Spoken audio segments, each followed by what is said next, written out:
Fala galera, beleza? E aí, como é que vocês estão? Iniciaremos a nossa aula, nossa sexta aula de laboratório do sétimo ano. O tema de hoje, cadeia alimentar, beleza? Fluxo linear de transferência de matéria e energia em um ecossistema, né? Então a gente sabe que a cadeia alimentar é essa transferência de matéria e energia que começa desde o produtor até o decompositor, né? Os decompositores. A gente sabe que isso é um ciclo, uma cadeia que ela nunca para, né? Então a gente vai falar um pouquinho de cada componente dessa cadeia, mas vamos nos concentrar nos decompositores, ok? Então dentro de uma cadeia alimentar nós temos os produtores, os consumidores e os decompositores. Os produtores são aqueles que têm a capacidade de realizar, de produzir o seu próprio alimento, né? Os seres fotossintetizantes, quimiosintetizantes, são seres capazes, né, de produzir o seu próprio alimento, ok? Então eles fazem parte da base da cadeia alimentar, principalmente aqueles que são os fotossintetizantes, né? As plantas, algas, elas funcionam como uma base da cadeia. Por quê? Elas pegam o espectro de luz, né, que vem do sol e transformam essa energia em glicose, em alimento para elas, né?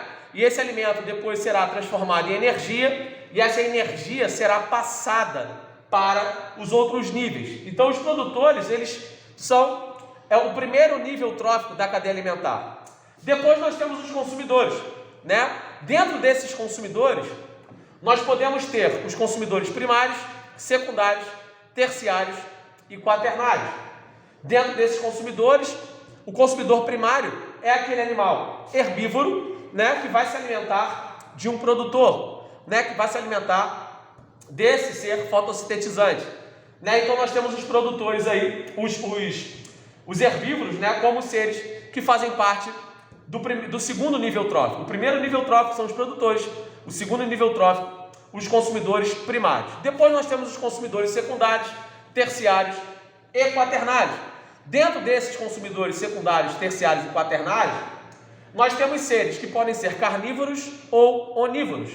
Vai depender, né, de como essa cadeia vai ser produzida, né? Então, nós temos aí esses seres. E logo depois nós temos os decompositores. Você já deve ter aprendido com a professora Márcia, os decompositores são os seres que têm a capacidade de decompor a matéria orgânica, de devolver essa matéria ao ambiente, né? Quem são esses seres? Fungos e bactérias. Esses seres são essenciais para que essa cadeia, esse ciclo, ele não pare. Ele não pare. Então, eles são importantes por quê? Porque quando essa matéria ela é transferida de um indivíduo para o outro, né, chega um momento que essa matéria ela precisa ser devolvida. Só que os decompositores eles podem participar de todas as etapas da cadeia. Eles vão decompor os produtores, eles vão decompor os consumidores também. Então eles podem participar de qualquer nível trófico dessa cadeia, ok? Então eles são importantíssimos, porque eles vão devolver essa matéria, né? Então eles costumam consumir a glicose, né, produzida por esses seres, tanto pelos produtores quanto pelos consumidores, e eles vão transformar essa glicose em compostos como carbono, nitrogênio, hidrogênio e oxigênio. E aí, vocês já devem ter aprendido com a professora Márcia também sobre os ciclos biogeoquímicos, né? Como o ciclo do carbono, por exemplo. Então, esse carbono, ele vai ser devolvido para o ambiente, né? Para que ele possa ser reaproveitado novamente pelos produtores, né? E para que essa matéria, ela continue o fluxo dela por essa cadeia alimentar. Então, gente, hoje eu queria trabalhar, eu fiz um experimentozinho bem simples com vocês a respeito dos decompositores. Então eu peguei dois materiais aqui, tá? Eu peguei pão, né? Um pão não mofado e um pão mofado. Uma batata que não está com ação de fungos e bactérias e outra que está com ação de fungos e bactérias.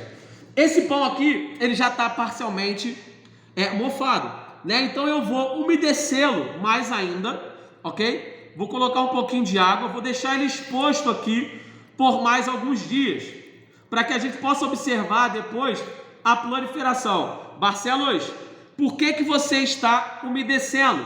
Né? Os seres decompositores, eles gostam muito de locais úmidos, quentes, e escuros, tá? Eles gostam desse ambiente para que eles possam proliferar. Então eu vou deixar eles expostos ali na janela e a gente vai ver, claro, esse pão aqui, ele já está parcialmente mofado. Então já está ocorrendo a ação dos decompositores.